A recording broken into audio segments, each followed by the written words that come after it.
करे अपना लो राम।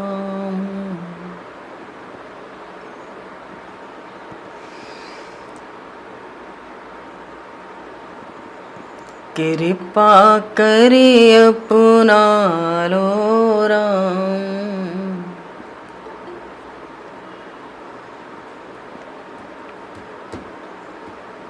अपना दास बना लो राम।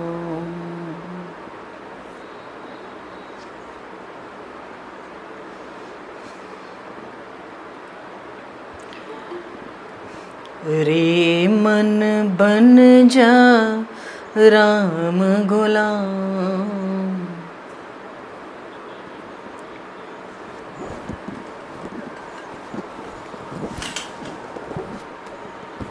जय सिया राम, जय जय सिया राम।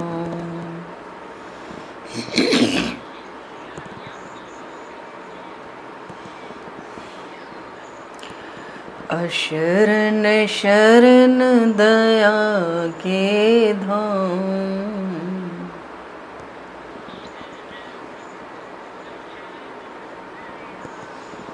मुझे भरोसा आप करम।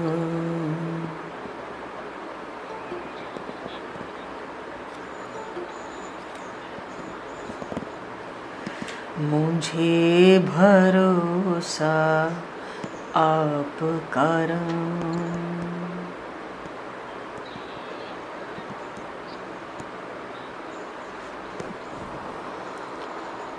जय सिया राम, जय जय सिया राम।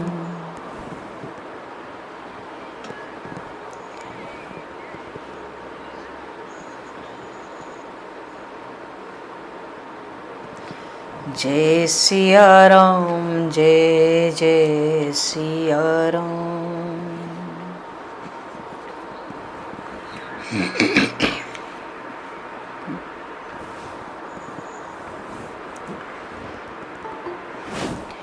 जय सिया राम, जय जय सिया राम।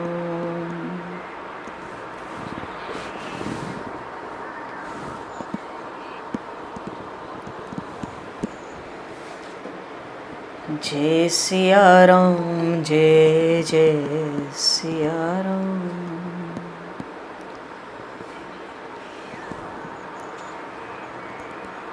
बोले सियावर रामचंद्र भगवान की जय। हरिशरणम। भक्तवांक्षा कल्पतरु शरणागत वत्सल भक्तवत्सल असंख्य कल्याण गुणगण निलय श्री राम राजा सरकार की असीम कृपा करुणा से संपूर्ण राम दरबार की भावमयी उपस्थिति में एवं आप सभी श्रद्धालु भक्त वैष्णवों की मंगलमयी और पावन सन्निधि में महापुरुषों के परम अनुग्रह से श्री भक्तमाल जी की श्री भागवत जी की कथा का श्रवण लाभ कथा के माध्यम से हम सभी को प्राप्त होने जा रहा है। सर्वप्रथम आप सभी भक्तजनों के श्री चरणों में भगवत भाव से सादर वंदन सादर नमन। आप सभी को यथा योग्य जय श्री राम, जय श्री गुरु महाराज जी की जय, जय श्री राधे। हरि शरण।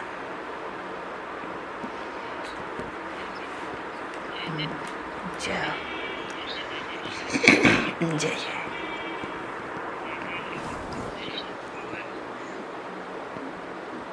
जय जय जय श्री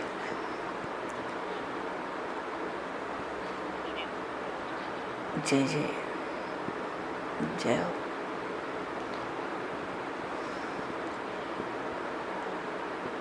आज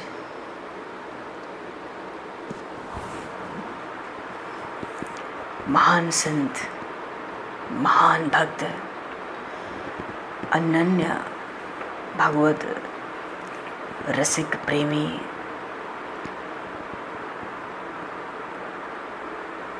तीन लोक में विख्यात श्री रामचरितमानस के रचनाकार गोस्वामी। गोस्वामी का अर्थ होता है जितेंद्रिय। जो जितेंद्रिय नहीं है वो गोस्वामी कैसे होगा? गो का तो अर्थ ही होता है इंद्रियां। गोस्वामी से तुलसीदास जी महाराज का परम पावन प्रागट्य, और उनके प्रागट्य के लिए तो नाभाजी को ऐसी मस्ती आई अपने भक्तमाल ग्रंथ में। जब श्री तुलसीदास जी महाराज का चरित्र लिखा तो कहते हैं कल कुटिल जीव निस्तार हित वाल्मीकि तुलसी भयो। और इस बात को प्रमाणित भी किया महर्षि वाल्मीकि। भक्तमाल ग्रंथ के रचनाकार नाभादास जी महाराज श्री नारायण दास जी कहते हैं कि कलि कुटिल जीव निस्तार हित, कलयुग के जीवों के कल्याण के लिए कल्याण स्वरूप में प्रकट हुए कौन? महर्षि वाल्मीकि के ही अवतार गोस्वामी तुलसीदास जी महाराज। बोले श्री तुलसीदास जी महाराज की जय। और वाल्मीकि जी का अवतार होना भी श्री तुलसी कृत रामायण से भी झलक रहा है। देखो ना, श्री अवध कांड में कुल 13 छंद हैं और इस कांड की रचना नियम से हुई।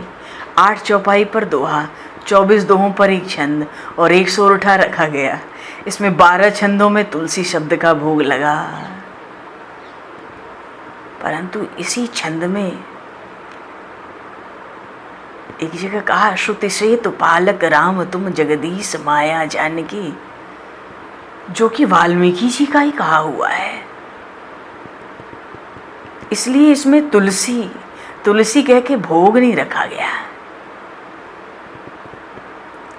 चलो जी, गोस्वामी जी में एक बहुत विलक्षणता थी समत्व शक्ति की। समलीला देखा करते थे। जब समत्व होता है गीता जी का तो फिर हर्ष शोक राग द्वेष शत्रु मित्र नहीं रह जाता। तो ये जो समत्व बड़ा विलक्षण था ना गोस्वामी जी का। देखो, कहते तो हैं कि श्रावण शुक्ला सप्तमी तुलसी तज्यो शरीर, संवत 1680 80 गंग के तीर, श्रावण शुक्ला सप्तमी तुलसी तज्यो शरीर। तो आज तो गोस्वामी जी ने शरीर छोड़ा है तो हम लोग शोक मनाते। शोक मनाने की जगह हम तो मंगल गान वाद्य आदि से जय जय करते हुए हर्ष मनाते हैं। गोस्वामी जी का प्राकट्य उत्सव पूरे भारतवर्ष में बड़े हर्षोल्लास से मनाया जाता है। श्री रामचरितमानस जी महाराज की कृपा है उन पर। अब इस दोहे की बात करें कि श्रावण शुक्ला सप्तमी तुलसी तज्यो शरीर, सब लोग इस दोहे को जानते हैं। फिर तो श्री गोस्वामी जी के परम धाम सिधारने की तिथि है श्रावण शुक्ला सप्तमी, यही सूचित हो रहा है।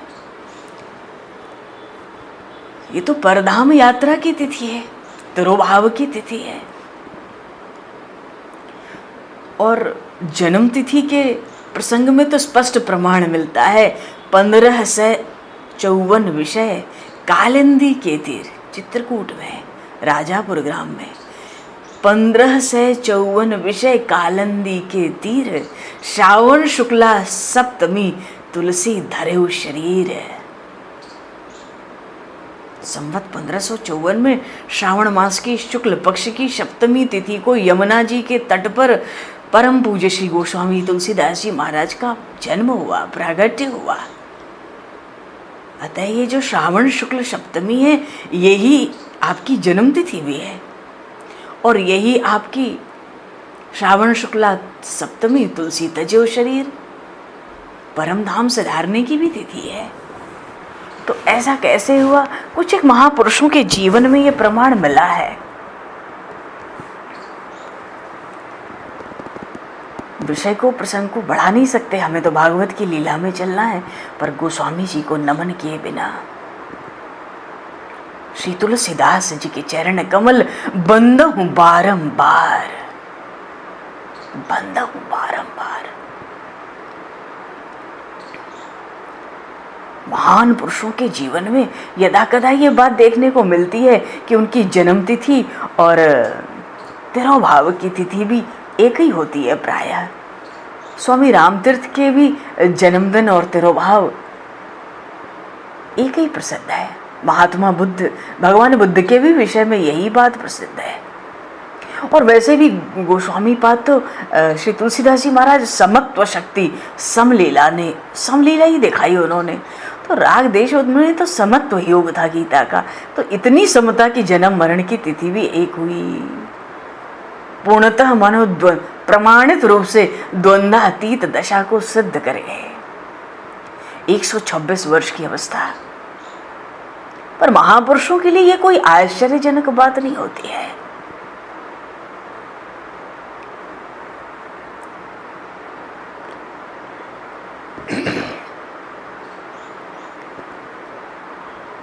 देखो, गोस्वामी जी की एक अंतिम अभिलाषा थी। बहुत संक्षेप में बस एक ही बात, अब चरित्र से तो कुछ नहीं कह सकते, अभाव है, पर एक बात कहना चाहते, श्री चरणों में गोस्वामी जी के निवेदन करेंगे इसी से। गोस्वामी जी की एक अंतिम अभिलाषा, अंतिम इच्छा थी। वो क्या? जगत में 3 हैं मत वाले, हालमस्त कोई मालमस्त है, जहरी चश्मे के कोई काले, चश्म दीवाना दर दर घूमे, माल मस्त धन को पाले, हाल मस्त कोई राम दीवाना, जिसकी जीव पड़े चाले। एक वैज्ञान प्रदीप एक ग्रंथ है, उसमें आया जगत में 3 मत वाले। तो कहने का भाव क्या है कि संसार में 3 तो पूरे ही पागल है। एक तो जहरीला चश्मा लगाने वाला। ये जहरीला चश्मा क्या है? कामांध, जो काम में अंधा हुआ पड़ा है, जो दिन रात कामनाओं की पूर्ति में लगा है।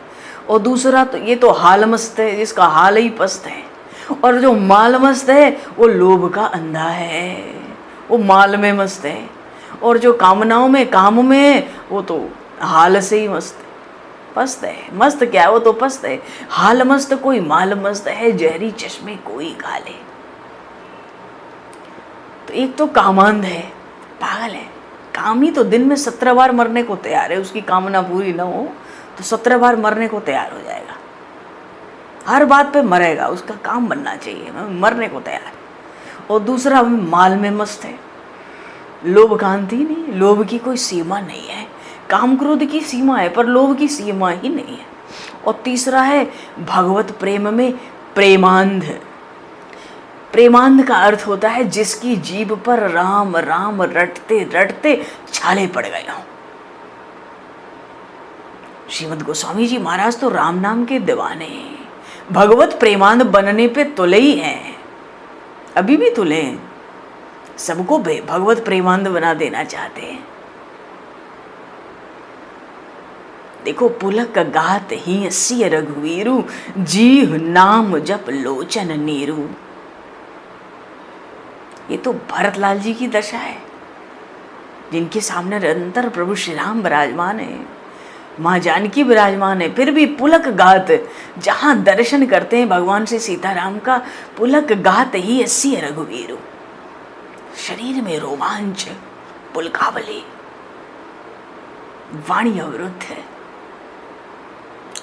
कंठ अवरुद्ध है, नेत्रों से प्रेम की अश्रु अविरल धारा प्रवाहित होती है। जीव नाम जप लोचन नीरू, पुलक गात ही सिय रघुवीरु। जहां भी नाम की महिमा आई, ऐसा विलक्षण।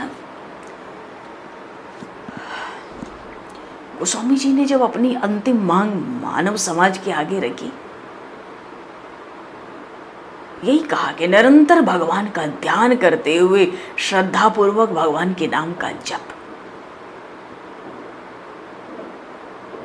और इसमें ये भी कहा कि अणु मात्र भी, एक धूल के कण के बराबर भी संदेह शंका नहीं रखना, इसी से हमारा लोक और परलोक सब हमारा वास्तविक कल्याण हो जाएगा।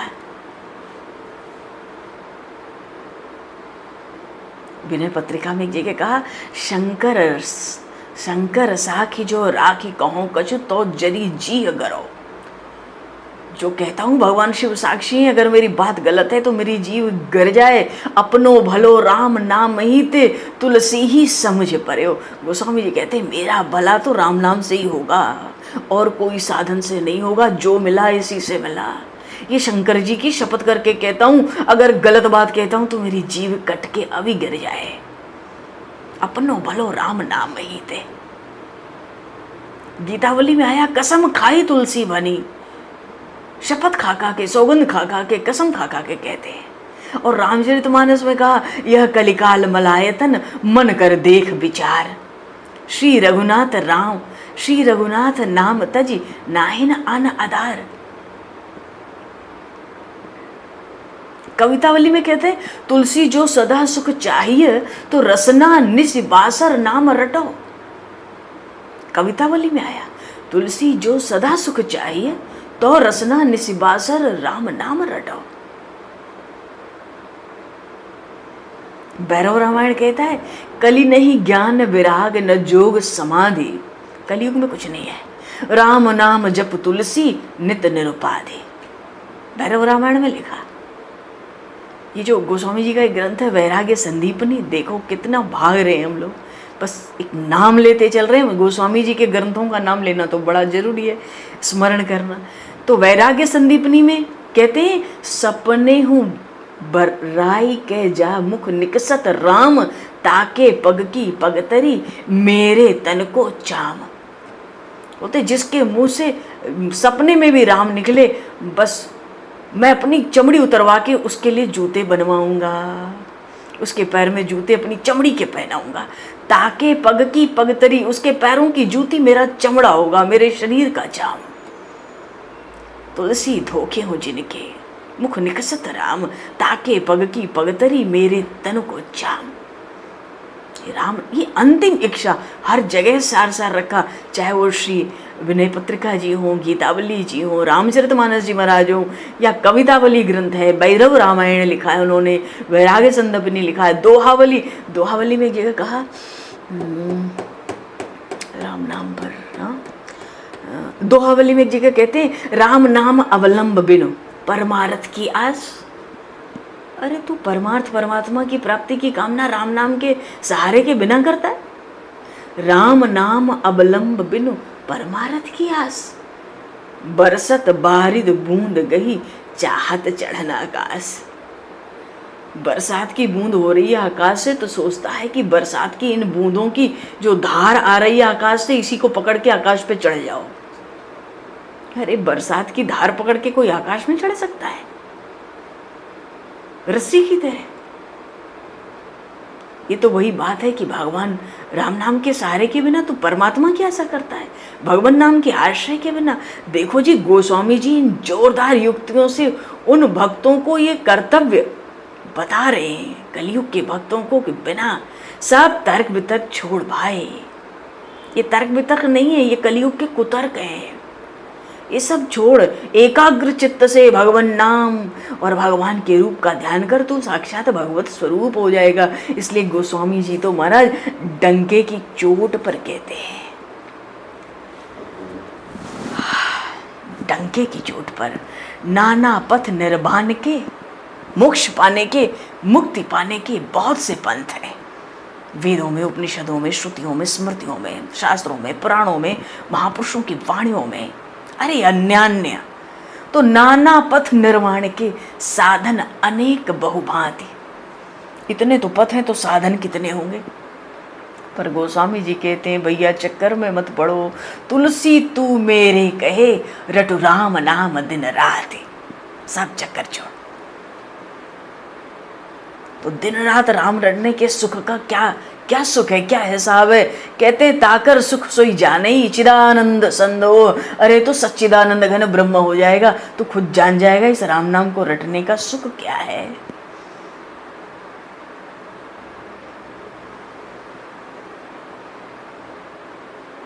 तो जो नाम में दृढ़ हो गए, कहते नामे में दृढ़ हुई रहे हैं, छोड़ी छाड़ी सब जंग, भक्ति प्रेम बस निस दिन, सियबर बिहरत तिनके संग।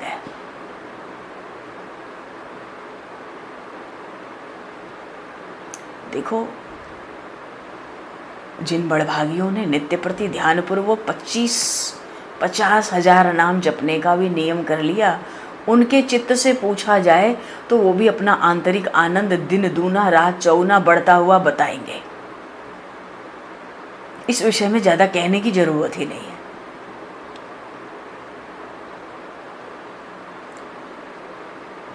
कहते ना खाई सो पे जाने, तो जो पावे वही तो उसके रस को जाने।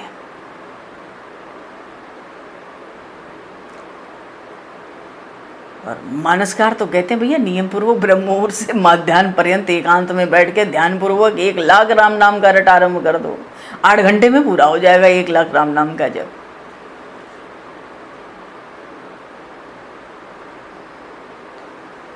तो भगवान राम के नाम का अर्थ होगा तो ये भगवान गुणोदय भी हो गया, भगवान का गुणगान भी हो गया। नाम कितने गुण हैं। ये जितने भजन के भाव प्रकट होते ना, ध्यान के भाव, ये सब भाव भी वास्तव में उस रटन, नाम की रटन का प्रसाद है। उसके प्रसाद से ही, उसके प्रताप से ही हृदय में गूढ़ रहस्य प्रकट होते हैं, अंतःकरण में भीतर भीतर अपूर्व भाव जगने लगते हैं। अरे भगवान नाम तो एकमात्र, ये जो नाम है ये तो ब्रह्म की कृपा कटाक्ष का फल है। कहते ना सोई जाने ही जन देव जनाए। तो नाम की भजनानंद की महिमा कहाँ तक कही जाए। गीता में कहा यम लब्ध्वा चा परम लाभ मन्नते नाधिकम तत्। भैया इससे बढ़कर कोई लाभ नहीं है, भूल कर भी मत सोचना।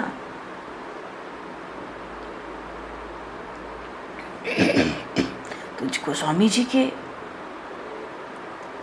जी तो इसी को जीवन का एकमात्र फल मानते हैं। वो तो कहते हैं श्रुति राम कथा मुख राम को नाम। अजी कानों से तो राम कथा सुनो, मुख से राम का नाम जप करो, हृदय में राम जी को धारण करो उस स्थल पर।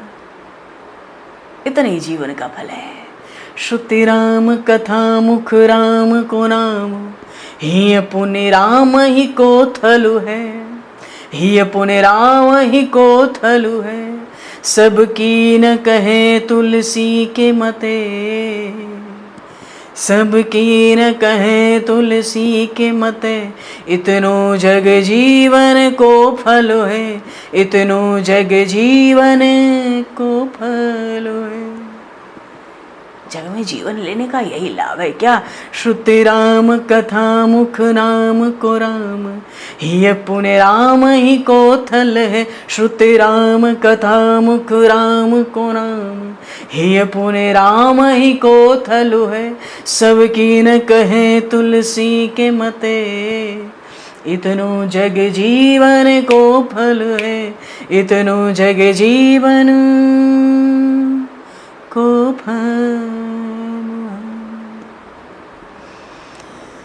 तो कहने का भाव है श्री गोस्वामी जी का अंतिम सिद्धांत यही है।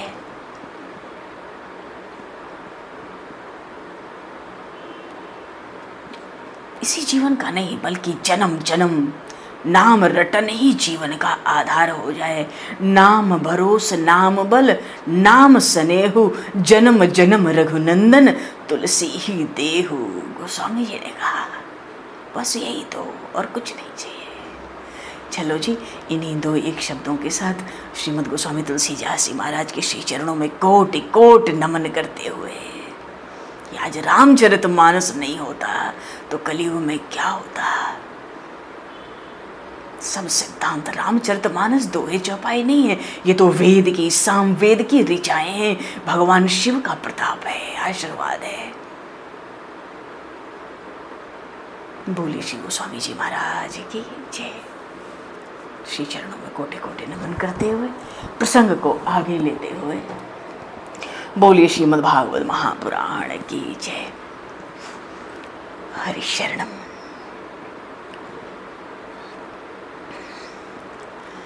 तो भगवान क्या चर्चा चल रही थी, कभी बताते भी तो नहीं हो, पता नहीं कोई सुनते कि नहीं ध्यान से। क्या चर्चा चल रही थी भागवत जी में। इतने बैठते हैं किसी को ध्यान नहीं रहता।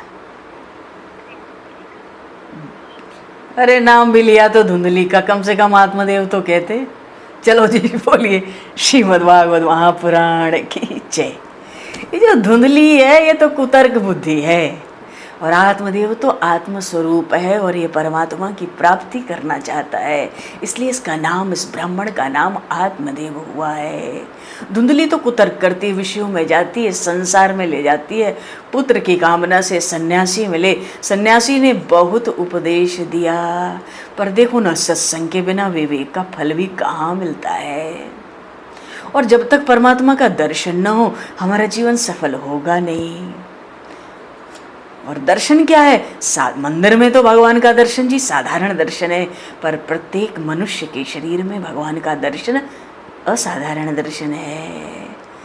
कहने का भाव है जो कथा में सुना जाए उसका मनन जरूर किया जाए। अच्छा जी, खूब समझाया पर नहीं माने आत्मदेव। पिंडदान श्राद्ध सब समझा दिया, अपने शरीर को दान करो परमात्मा को, हो गया पिंडदान। पुत्र क्या श्राद्ध करेगा, कोई जल नहीं देगा, खुद अपनी व्यवस्था करके परलोक में जाओ, सब काम बना के जाओ, पितरों का उद्धार करके जाओ।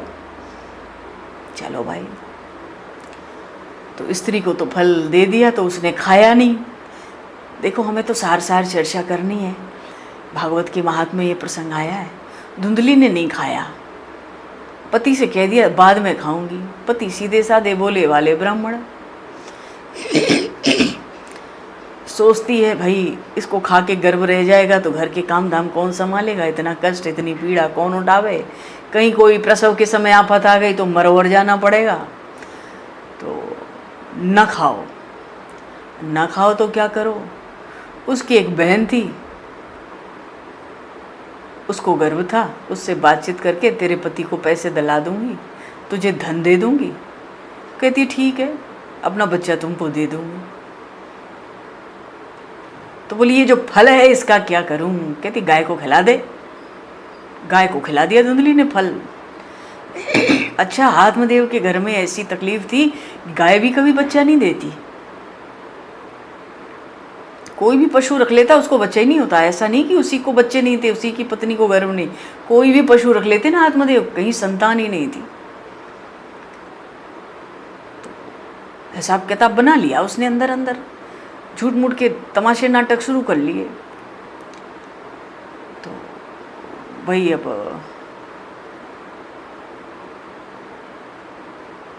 तो आत्मदेव तो भोले ब्राह्मण थे, कुछ समझे नहीं,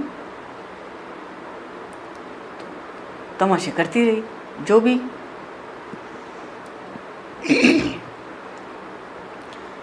तो समय पाकर जब बालक हुआ ना उसको, उसकी बहन का, तो 2 महीने का हो गया तब ले आई हो, धन ले गई। आत्मदेव ब्राह्मण को रात को कहा बालक हुआ है, सुबह जब देखा कि रात को ही बालक हुआ है, वो तो देख के कहते 2-3 महीने का बालक लगता है। बोली कोई नहीं, तुम्हारे महात्मा के सन्यासी के प्रसाद से बालक हुआ है ना, इसलिए विचित्र है, विलक्षण है, अभी का पैदा है पर 2-3 महीने का दिखता है, आप कोई शंका मत करो, संत के प्रसाद से बालक हुआ है, जन्म के साथ ही बड़ा हो गया, और देखो ना इसके जन्म में मुझे कोई कष्ट भी नहीं हुआ, ये तो मेरा ही पुत्र है, विश्वास रखो, चिंता मत करो, मेरा नाम धुंधली है, इसका नाम धुंधकारी होगा। चलो भाई, नाम भी कैसा रखा, धुंधकारी, धुआं ही निकाल देगा, धुंधकारी। तो गाय को तो खिलाया था सन्यासी महात्मा का फल, तो गाय माता के पेट में गया फल। 1 वर्ष के बाद बालक का जन्म हुआ, पूरा शरीर बालक मनुष्य का, पर कान थे गाय के जैसे। आत्मदेव ब्राह्मण को बड़ा आश्चर्य हुआ, अरे मेरे भाग्य के उदय हो गया, गाय माता को भी मनुष्य जैसा बालक हुआ, कान बस गाय की तरह है, इसलिए उस बालक का नाम गौकर्ण रखा। बोलिए श्री गौकर्ण जी महाराज की जय। वाह, गौकर्ण जी महान ज्ञानी और धुंधकारी महान दुराचारी। गौकर्ण पंडितो ज्ञानी धुंधकारी महाखलः, भागवत में आया ना। जो दुराचारी का हाथ होता है ना, वो मुर्दे का हाथ होता है, शव का हाथ होता है वो। देखो, जो हाथ भगवान की पूजा नहीं करते, जो हाथ परोपकार नहीं करते, वो हाथ तो शव के हाथ के समान है, शास्त्र कहता है। इसलिए कहा ना, सत्कर्म जो करे फिर खाना बनावे और कुछ खिलावे तब तो खाओ किसी के घर। और नहीं कोई सोचे भाई घर में मेहमान आए, इनको खिलाओ पिलाओ निपटाओ शांति से पूजा पाठ होगा, ये बात ठीक नहीं है, हम तो नहीं खाएंगे। पहले अपना नित्य कर्म करो, माथा टेको, भोग लगाओ, दीपक जलाओ, या जो भी करते हो नित्य कर्म वो करो। नित्य कर्म किए बिना किसी के हाथ का भोजन नहीं पाना चाहिए, वो शव के हाथ के भोजन के बराबर होता है। और धुंधकारी के लिए भागवत में कहा शव हस्तेन भोजनम, वो तो ठीक से स्नान तक नहीं करता था। हमारे शास्त्र में 3 तरह का स्नान है, ध्यान से सब लोग सुन लो। शास्त्र में 3 प्रकार के स्नान के भेद हैं, ऋषि स्नान, मानव स्नान, राक्षस स्नान। ब्रह्म मुहूर्त में जब आसमान में तारे दिखाई देते हैं तब पवित्र आसन में ध्यान जप करना चाहिए, स्नान कर लेना चाहिए, वो ऋषि के समान हो जाते हैं। ब्रह्म मुहूर्त में सोने से शरीर का पुण्य नष्ट होता है। जब आसमान में तारे दिखाई दें और हम स्नान करें तो वो ऋषि स्नान है। जब आसमान में तारे दिखाई ना पड़े और सूर्य नारायण का भी दर्शन न हो, उस बीच में जो स्नान होता है सूर्योदय से 50 मिनट पहले, उस बीच में जो स्नान होता है ना, वो मनुष्य का स्नान है। और सूर्य उदय हो गए उसके बाद जो स्नान किया जाता है वो राक्षसी स्नान कहलाता है। क्यों? सूर्य नारायण तो घर में आ गए। ये हुआ जैसे किसी ब्राह्मण को भोजन कराया, खुद ही नहाए नहीं है, ब्राह्मण को पहले बुला लिया भोजन के लिए। अब ये नहाएंगे धोएंगे भोजन बनाएंगे तब ब्राह्मण क्या इंतजार करेगा, बैठो लेके भोजन तुम। वो तो ब्राह्मण श्राप ही देगा, क्या देगा। तो सूर्य नारायण होता क्या है, सूर्य नारायण जब उदित होते हैं ना, जब पधारते हैं, जब प्रकट होते हैं, और उसके बाद किसी के हाथ में अगर दांत साफ करने की कोई सामग्री रह गई ना, कोई दातुन वोतुन या आज के समय की कोई भी चीज, या हाथ में अखबार पड़ा है ना आपके, वो व्यक्ति राक्षस है। सूर्य का दर्शन होने के बाद जो स्नान है वो राक्षसों का स्नान है, वो सूर्य नारायण का अपमान करता है। अब आप कहोगे जगत में यही हो रहा है तो क्या करें, बिना सत्संग के तो बात आएगी नहीं। और ये नहीं है कि एक दिन में सुन के कोई समझ ले अरे आए बड़े ज्ञान देने, रखो शास्त्र, खूब पता है हमें। तो जब बहुकाल करिए सत्संगा, इसलिए भगवान शिव ने गरुण जी से कहा था, गरुण महान प्रधान पार्षद है, भगवान के वाहन है, हरि सेवक अति निकट निवासी, निरंतर भगवान के निकट रहते हैं, बड़े प्रेमी परम सेवक हैं भगवान के। उड़ते हैं तो पंखों से सामवेद की ऋचाएं निकलती हैं। उन गरुड़ जी को शिव जी ने कहा बहुत काल तक सत्संग करना है गरुड़, भागना मत काकभूषुंडी जी के पास पहुंचकर। तो कोई चीज श्रद्धा से धीरे धीरे आती है, ये संस्कार अंतःकरण पे कई जन्मों के इसलिए नहीं हटते। तो कहने से नहीं होंगे, किसके कहने से होंगी, जब हमारे आचरण में आएंगी ना वो चीजें, और फिर जब हम जन्म भर सुनाते रहेंगे अगल बगल वालों को तो असर पड़ेगा, या तो भाग ही जाएंगे या तो सुधर ही जाएंगे। ऐसे नहीं होगा, केवल कहने से नहीं होगा। तो सूर्य नारायण का दर्शन हो गया और फिर जो स्नान करता है ना, वो सूर्य नारायण का अपमान करता है। अरे उसके पाप की गिनती नहीं है, शास्त्र कहता है। क्यों पूछो, सूर्य नारायण बुद्धि के स्वामी हैं कि नहीं है? तो सूर्य नारायण का अपमान करने से बुद्धि में खराबी आती है। और सूर्य नारायण तो प्रत्यक्ष नारायण है। क्यों? अन्य देवता तो भावना से दर्शन देते हैं, देते हैं कि नहीं देते? अन्य देवता भावना से दर्शन देते हैं, और सूर्य नारायण के दर्शन के लिए अजी भावना की कहाँ आवश्यकता है, प्रत्यक्ष दर्शन ले, क्या दिक्कत है? प्रत्यक्ष दर्शन सूर्य नारायण भगवान के, तो वो तो प्रत्यक्ष दर्शन देने वाले नारायण हैं, इसलिए अपना अपमान मानते हैं। अब घर में गुरु आ जाए और कोई कहे हम नहाए नहीं है अभी, तो गुरु का अपमान नहीं है? मालूम है ना गुरु आएगा इस समय, मालूम है ना भक्त को, संत को, ब्राह्मण को, साधु को, सन्यासी को बुलाया है, उसके आने का ये समय है। तो सूर्य उदय होने का रोज एक समय है ना। फिर ऐसा तो नहीं कि आज 4 घंटे पहले आप निकल गए तो हमने स्नान नहीं किया, ये बात तो नहीं है, ये बात तो नहीं है ना हमारी। तो समय से ही सूर्योदय होता है, तो सूर्योदय से पूर्व स्नान होना चाहिए। देखो 5 तत्व से शरीर बना है, पृथ्वी जल अग्नि वायु और आकाश। ठीक बात है। तो ये हर तत्व के एक एक स्वामी हैं। तो इन 5 स्वामी में एक सूर्य नारायण ही ऐसे हैं जो प्रत्यक्ष दर्शन देते हैं।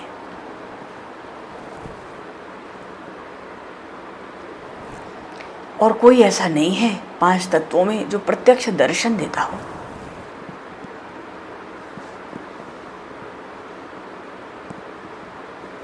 इसलिए उनका अपमान नहीं होना चाहिए किसी भी तरह। सूर्योदय के पहले स्नान होना चाहिए। बहुत से आश्रमों में आज भी नियम है, सूर्योदय के बाद स्नान किया भोजन उस दिन नहीं मिलेगा। बात खत्म। कौन ज़्यादा झगड़ा करे, कौन चेलों को रोज बालकों को उठावे विद्यार्थियों को पढ़ाने के लिए। भैया भोजन नहीं मिलेगा, बस एक आदमी को खबर कर दिया, देखते रहो कि कौन सूर्य नारायण के उदय होने के बाद स्नान करके निकला है, तो उसका भोजन उस दिन बंद करो। कुछ दिन में आदत अपने आप ठीक हो जाएगी। घर में जिस दिन दूध फैल जाए उस दिन भी शोक मनाना चाहिए। देखो पृथ्वी जल अग्नि वायु आकाश, इन सब में भगवान ने प्रवेश किया। अगर भगवान प्रवेश नहीं करते ना तो इनका आपस में बहुत झगड़ा है। पृथ्वी जल अग्नि वायु आकाश, देखो ना सब एक दूसरे के बैरी हैं, एक दूसरे को निगल जाने के लिए तैयार हैं, पर ये निगल नहीं पाते। निगल क्यों नहीं पाते? क्योंकि सबके अंदर भगवान प्रवेश कर गए। भगवान ने सृष्टि रचने के लिए इन सब का आह्वान कर दिया संकल्प से, भगवान प्रवेश कर गए। अब करें क्या? जब भगवान ही अंदर प्रवेश कर गए 5 तत्वों में, तो इनका झगड़ा आपस में खत्म हो गया। नहीं निकल सकते एक दूसरे को। नहीं तो पृथ्वी का तो 8 गुना ज़्यादा देखो जल है, पर मिट्टी की है पृथ्वी, तो जल क्या कितना देर लेगा? एक मुट्ठी के बराबर जो पृथ्वी है 8 गुना ज़्यादा जल है, चारों तरफ जल ही जल है। तो उस जल को, पृथ्वी को, एक मुट्ठी पृथ्वी मिट्टी को गलाने में कितना समय लगेगा? आप बताओ, आप सोचो। पर वो जल उसको नहीं गला सकता। क्यों? क्योंकि उस पृथ्वी में भगवान घुस बैठे हैं। पृथ्वी के पास जो दिव्य शक्ति है वो भगवान की ही तो है। पृथ्वी के पास वो दिव्य गंध, वो दिव्य सृष्टि कहाँ से आए? दिव्य शक्ति कहाँ से आई है? जो पृथ्वी तत्व है इसके स्वामी है गणपति।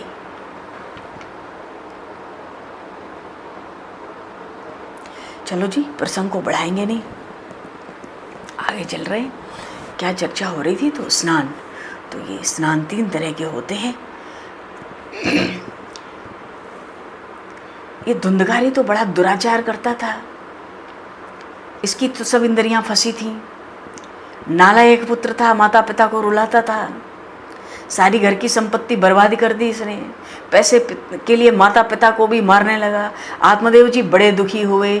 गौकर्ण जी उनको समझाते हैं, देहस्थन मांसरुधरे भीष्मता त्वं जाया सुतादिदुषिता सदा ममतां विमुञ्च पश्यानिशम जगदिदं क्षणभंग निष्ठम वैराग्य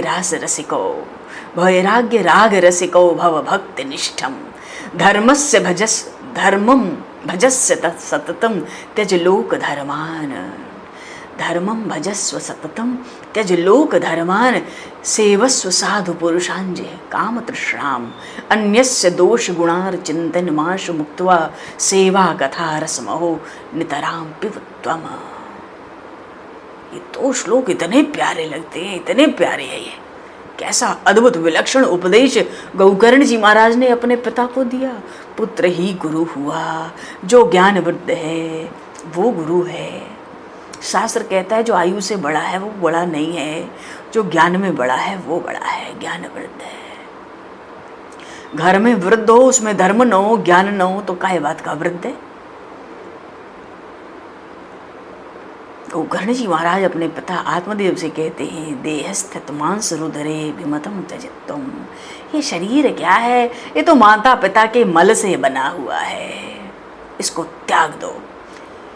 ए भाई, गीता जी तो कहती हैं कि शरीर से संबंध मात्र का त्याग।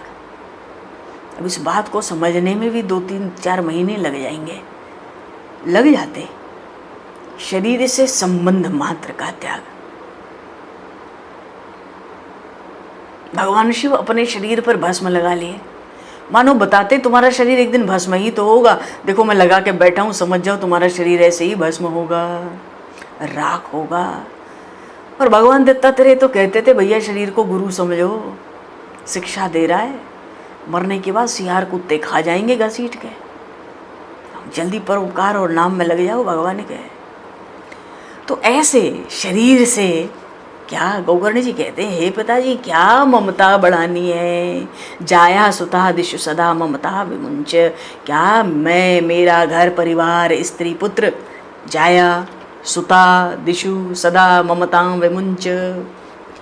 पश्यानिशम जगदिदम क्षण भंग निष्ठम। अरे देखते देखते एक क्षण में नष्ट हो जाएगा ये। वैराग्य राग रसिको भव भक्त निष्ठम। इसलिए वैराग्य रस के रसिक बनो। भव भक्त निष्ठम, भव सिंधु से पार करने के लिए निष्ठा से भक्ति करो। पर भक्ति बिना परम विरक्त हुए नहीं होगी। और ये परम विरक्ति कब आएगी? जब भगवान का तत्व ज्ञान होगा। और ये तत्व ज्ञान जीव को अपने से नहीं होगा, ये सब ज्ञान भगवान के हाथ में है। ज्ञान अखंड एक सीतावर, भगवान ही ज्ञान है। ये ज्ञान उनके हाथ में है, तो उनके हाथ का ज्ञान वो हमें कब देंगे? अनन्य शरणागति को छोड़ के कोई उपाय नहीं है। अनन्य शरणागति में मैं, मेरा, भेद दृष्टि, देह दृष्टि, लोक लज्जा सब त्यागना होता है। अब हम कहें कि ये तो अनन्य शरणागति में ये भी नहीं बन रहा कि हम देह दृष्टि छोड़ें, लोक लज्जा छोड़ें, भेद दृष्टि छोड़ें, तब क्या करें शरणागति में? भगवान शिव निराकरण करते हैं बड़ा सुंदर। अखंड नाम निष्ठा में बैठ जा। ये अखंड नाम निष्ठा तेरी अनन्य शरणागति एक दिन करा देगी। और अनन्य शरणागति के बाद कोई ज्ञान बचेगा नहीं जो तेरी बुद्धि में न समाहित हो जाए। ज्ञान के आते ही कण कण में वो तत्व प्रकट हो जाएगा। और उस तत्व के प्रकट होते ही तू परम विरक्त हो जाएगा। और जब तू परम वैरागी हो जाएगा तो भगवान के श्री चरणों में तेरा अनन्य विशुद्ध प्रेम होगा। तब उसकी अनन्यता विशुद्धता में कमी नहीं आएगी।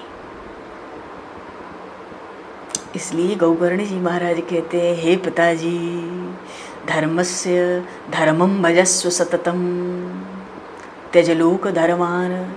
ये लोक धर्म छोड़ दो, बहुत हो गया मैं, मेरा, तू, तेरा।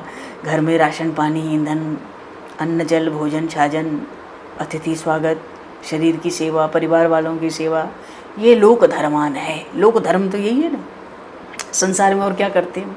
कहते हैं त्यज लोक धर्मान। श्लोक इतना अच्छा लगता है, भागवत जी की कृपा से खूब देखा, खूब मतलब मौज आ जाए किसी श्लोक पे तो लग जाओ उसके पीछे। कहते धर्मम भजस्य सततम। धर्म का निरंतर आचरण। कौन सा धर्म? त्यज लोक धर्मान। पहले तो लोक धर्म छोड़ो भैया। लोक धर्म, संसार का धर्म, प्रपंच का धर्म, मैं, मेरा का धर्म, तू, तेरा का धर्म, ये सब धर्म छोड़ दो। शरीर से जुड़ा सब काम छोड़ दो। शरीर से ना कोई संबंध है ना कोई कर्तव्य है। त्यज लोक धर्मान। तो फिर कौन सा धर्म? किसका निरंतर भजन करना है? धर्मम भजस्य सततम। धर्म का तो निरंतर भजन करो, पर त्यज लोक धर्मान। संसार के धर्म को त्याग कर। तो लोक धर्म तो संसार का है, तो कौन सा भजन निरंतर, कौन से धर्म को भजना है? धर्मम भजस्य सततम। कहते हैं परम धर्म। परम धर्म क्या है? परमात्मा की प्राप्ति। बोले अब ये लोक धर्म बहुत हो गया, अब इसको मारो लात। और परमात्मा की प्राप्ति के लिए संकल्प करके कमर कस लो। क्योंकि जिसने परमात्मा की प्राप्ति का संकल्प कर लिया, 16 आना में 15 आना काम बन गया। अब कोई कहे कि हमारा अंतःकरण अभी शुद्ध नहीं हुआ, हम अभी परिवार से निकल नहीं पा रहे हैं, अभी हमारे शरीर में अब तो आदि व्याधि है, हम भजन नहीं कर सकते, अब इंद्रियां शिथिल है, ये सब बेकार बात है। दूसरों को बहलाने के लिए नहीं है, खुद को बहला रहे हैं। क्यों? परमात्मा की प्राप्ति किसी साधन से नहीं होगी। परमात्मा की प्राप्ति उसी को होगी जिसको इच्छा होगी। परमात्मा की प्राप्ति के लिए इच्छा चाहिए। इच्छा, ये सत्य बात है।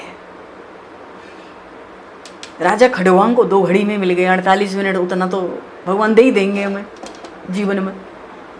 इच्छा चाहिए, इच्छा तो हो, लगन तो हो, निष्ठा तो हो। तो धर्मस्य भजस्य तत् सततम, परम धर्म का भजन करो निरंतर।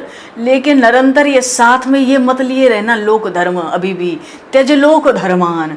तभी तो मीराबाई जी ने कहा, मेरे तो गिरधर गोपाल दूसरों न कोई।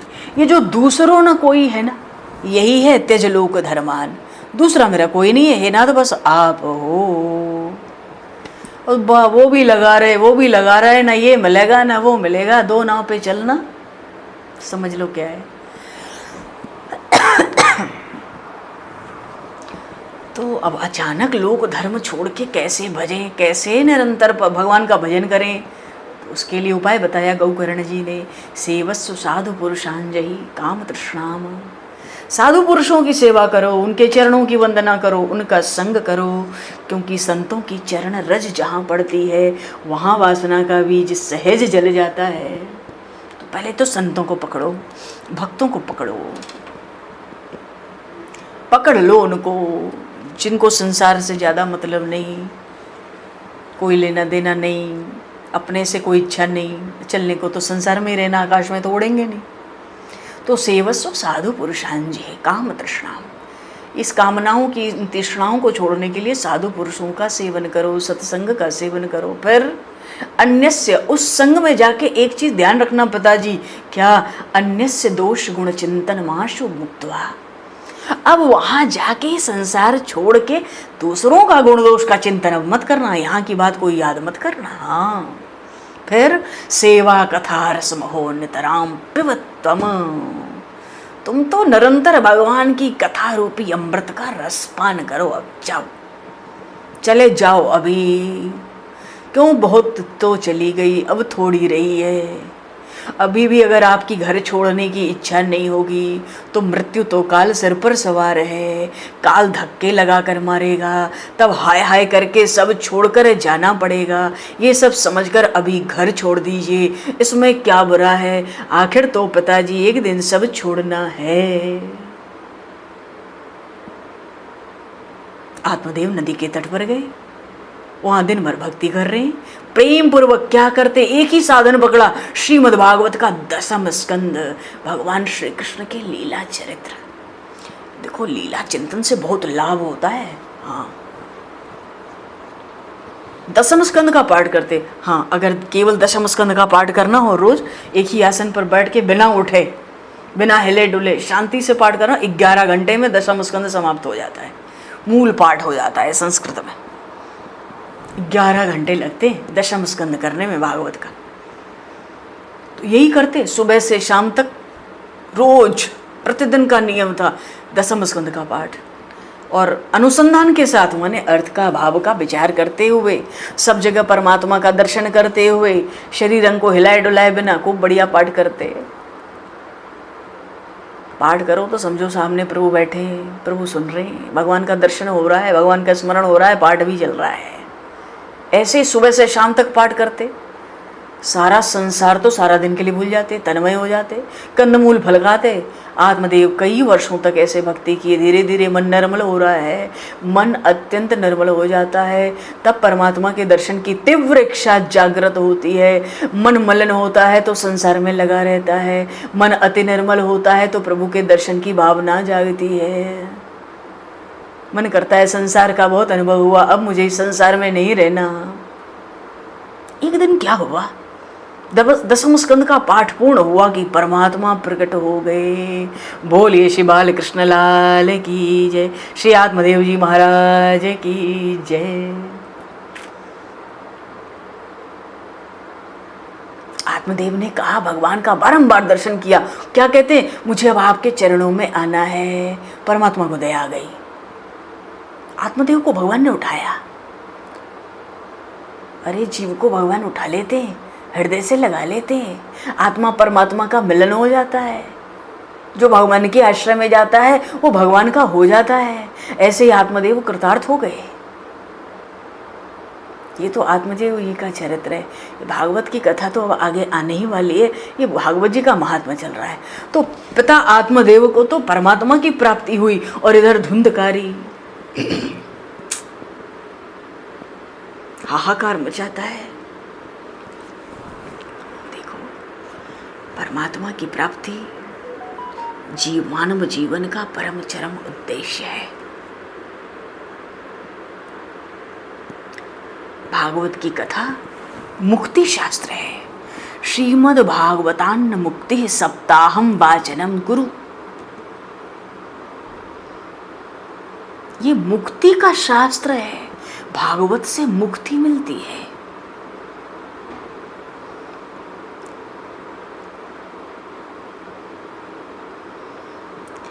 भागवत की कथा बड़ी ही विलक्षण है, अत्यंत दिव्य कथा है।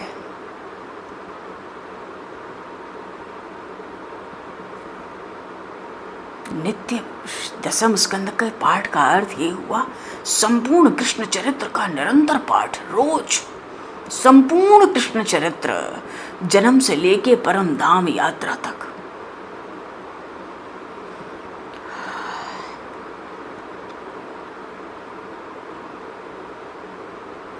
जब भगवान परम धाम गमन कर रहे थे तो देवता आकाश में आ गए।